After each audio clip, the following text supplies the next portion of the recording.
I'm just going to be talking about ways to relax when you're really, really, really busy. Ways to kind of find your own route back to your calm self. I'm speaking this with privilege though, because I don't have any children. I don't have a lot of responsibilities. The only person that I'm responsible for is myself. And of course I have a cat. But those are the only two. So I'm able to relax a little bit more often than most people, or most people I know at least. But I just want people to be able to find ways to relax that don't cost little to no money. And that's the first thing we're gonna do. We're gonna talk about 5 ways to relax when you're busy, 5 practical things to do to relax yourself when you're busy. So the first thing is coloring books. I don't think people take coloring books seriously as adults, because children are supposed to be the ones that are coloring a lot, but adults can color too. There are coloring books for adults. And I always find myself coloring and buying coloring books, and because I genuinely love it. I'm the kind of person that does things with my hands. I love doing things with my hands. So when it comes to coloring books, I love to use them. I love to utilize them. Amazon has a ton of coloring books you can buy for cheap. There's all kinds of themes from the coloring books that you can use, and things like that. So I find it relaxing. I want to buy one of those markers that you can use to color in. I want to buy those. I will be probably buying those later. So I really, really love it. I just love coloring because it's just, you don't need to be good at it. You don't need to be good at art. You don't need to be good at any sort of design. You just need to learn to shade in the colors. And I find it really relaxing when I'm trying to get back to my roots of just chilling out. Okay.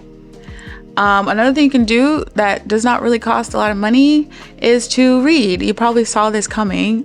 Reading is obviously very fundamental to us, and reading books is something that I love to do, and reading books calms me down. It helps me escape from my busy life and busy schedule and things I have going on.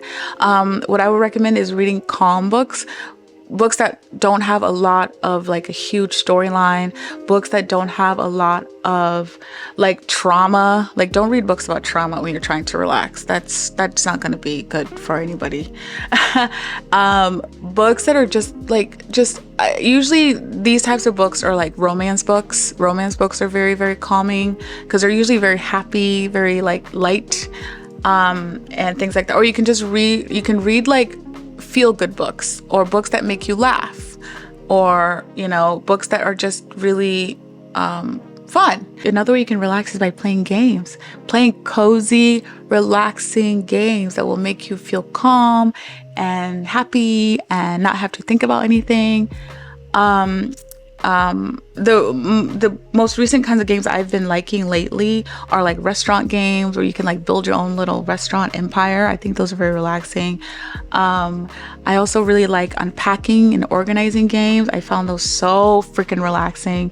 Puzzle games are really nice too. So that's another way. That's another activity that you can do to really relax yourself, and not really think about anything. Even if, the thing about these ways to relax yourself is just, if you just have 15 minutes during the day and you don't want to doom scroll on TikTok for the 15 minutes, if you can just find a way to just relax for 15 minutes and do something else besides doom scrolling, I can applaud it. So yeah. Another way you can relax, the 4th way you can relax, is watching calming movies and TV shows. Those TV shows can be like really funny TV shows. Those are really calm. Anything that can make you laugh.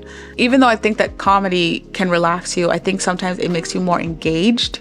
But if you are feeling like you want to be a little bit more engaged versus just kind of relaxing your muscles, your thoughts and things like that, I would go for the more calmer side of things. But if you want to feel lighter, obviously go for the more comedy things. Some TV shows I can recommend off the top of my head would be Abbott Elementary. That's really light. That's a funnier one, but it's really light and chill. Another TV show that's really good, and I think is quite interesting, is The Good Place. The thing about The Good Place is that it's not necessarily like funny, ha ha. It's very calming and very positive. So I really liked watching that. A show that I'm really into now is called The Sandman on Netflix. Now talk about a relaxing, chill, vibey show. It's whimsical, it's fantasy, it's just light. It gets a slightly gory at times, but it's barely gory. But it's just very, very relaxing to watch.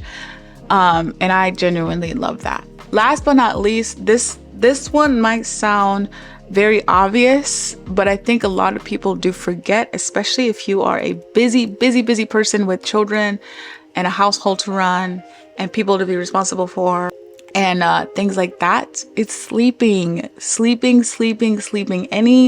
neuroscientists out there, any scientist in general, any doctor, any psychologist, any psychiatrist will tell you that getting good sleep is a very fundamental way to relax. And I know a lot of people like to joke and say, well, you can sleep when you're dead. Sleeping is for the weak, but if you can get a good night's sleep, you will be so relaxed the next day. Your focus will be much better. You will be so good. So sleep in for an extra 5 minutes if you have to. Sleep in for another 10 minutes if you have to. Get as much sleep as you can. One of my favorite times of the day is when I'm in bed and I'm relaxed and I'm sleeping. But I know that sleeping is really, really hard for some people at night. It was hard for me too. But sleeping is so crucial and fundamental for relaxing at night. So, well, that's all I have today. Thank you so much for watching. Thank you for your patience when it comes to this channel. I would love to come back with more calming, chill vibes videos like this. If you like it, please subscribe if you haven't, and like and share. Thank you so much. I'll be back soon.